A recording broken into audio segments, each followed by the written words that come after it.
एक दफ़ा का ज़िक्र है, एक गांव में एक किसान रहा करता था। ये किसान गांव में रहकर खेती बाड़ी का काम करता और अपना घर चलाता था। एक दिन ये किसान जब शाम को खेती बाड़ी करके अपने घर वापस आया तो इसे बहुत ज़्यादा भूख लगी थी, लेकिन इस किसान के पास खाने के लिए कुछ ना था। ये किसान सोचने लगा कि आज शाम को मैं खाने में क्या खाऊं। किसान अभी शाम के खाने के बारे में सोच ही रहा था कि इस किसान को बाहर से एक मुर्गी के बोलने की आवाज़ आई। किसान ने जब ये मुर्गी के बोलने की आवाज़ सुनी तो वो सोचने लगा कि चलो आज तो शाम के खाने का इंतज़ाम हो गया है। किसान ने जब मुर्गी के बोलने की आवाज़ सुनी तो ये अपने घर से फ़ौरन बाहर आया। इसने देखा कि ये मुर्गी इधर उधर घूम रही है। किसान इस मुर्गी के पीछे लग गया और इसे पकड़ने लगा। आखिरकार किसान इस मुर्गी को पकड़ने में कामयाब हुआ और ये इस मुर्गी को पकड़कर अपने घर ले आया। इसने इस मुर्गी को ज़िबा करने की पूरी तैयारी कर ली थी कि ये मुर्गी किसान से कहने लगी, अरे भैया मुझे छोड़ दो, मुझे मत मारो, मैं तुम्हारी मदद करूँगी। किसान ने जब देखा कि ये मुर्गी बोल रही है तो वो हैरान रह गया और वो कहने लग गया, अच्छा क्या मदद कर सकती हो तुम मेरी? अगर तुम मुझे ज़िंदा छोड़ोगे फिर ही तो मैं तुम्हारी मदद करूँगी। अरे मुर्गी, अगर मैंने तुम्हें ज़िंदा छोड़ दिया तो फिर मैं अपनी भूख कैसे मिटाऊंगा? शाम के खाने में फिर क्या खाऊंगा मैं?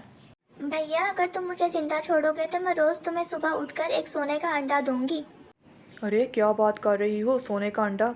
क्या पता तुम अपनी जान बचाने के लिए मुझसे झूठ बोल रही हो। मैं कैसे यकीन कर लूँ तुम्हारी इस बात का? नहीं नहीं, मैं भला तुमसे क्यों झूठ बोलूँगी। कल सुबह मैंने अगर तुम्हें सोने का अंडा ना दिया तो तुम बेशक मुझे ज़िबा करके खा लेना, ठीक है। ठीक है, मैं तुम्हें छोड़ देता हूँ। हाँ, मगर कल सुबह उठते ही मुझे सोने का अंडा मिल जाना चाहिए। अगले दिन की सुबह जब किसान सोकर उठा तो इसने जाकर देखा कि इस मुर्गी ने वाकई ही सोने का अंडा दिया है। किसान ये सोने का अंडा देखकर हैरान रह गया। अरे वाह मुर्गी, तुमने तो कमाल कर दिया। तुम तो अपनी बात की पक्की निकली, तुमने तो वाकई ही सोने का अंडा दिया है। अब मैं तुम्हें कहीं नहीं जाने दूंगा, तुम हमेशा मेरे पास ही रहोगी। इस किसान ने सोचा कि मैं इस सोने के अंडे को बेचकर पैसे कमाऊंगा। ये किसान इस अंडे को लेकर बाजार चला गया। इस किसान ने इस सोने के अंडे को बहुत अच्छी कीमत में बेच दिया और वह बहुत ज़्यादा खुश हुआ। अगले दिन की सुबह जब ये किसान सोकर उठा तो फिर से इस मुर्गी ने सोने का अंडा दिया था। किसान ये देखकर हैरान रह गया और किसान इस सोने के अंडे को लेकर बाजार चला गया और इसने फिर से इस सोने के अंडे को बहुत अच्छी कीमत में बेच दिया।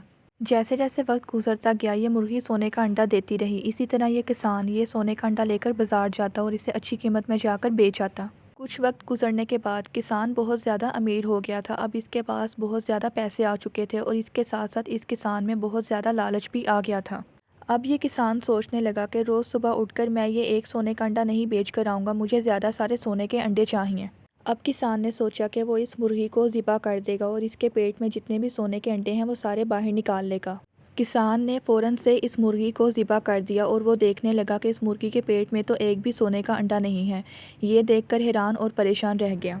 किसान ने जब इस मुर्गी को ज़िबा कर दिया तो वो बहुत ज़्यादा पछताने लगा और सोचने लगा, मैंने तो सोचा था कि मैं इस मुर्गी के पेट से सारे सोने के अंडे निकाल कर एक ही मर्तबा बेच जाऊँगा और अमीर हो जाऊँगा, लेकिन ऐसा ना हो सका। और मुझे रोज़ाना जो इस मुर्गी से सोने का अंडा मिलता था अब वो भी नहीं मिल सकेगा। ये मैंने क्या कर दिया, मेरा तो बहुत नुकसान हो गया। मैंने तो अपनी सोने का अंडा देने वाली मुर्गी को ही ज़िबा कर दिया। ये मैंने क्या कर दिया, अरे अरे, मुझे अपनी मुर्गी को ज़िबा नहीं करना चाहिए था।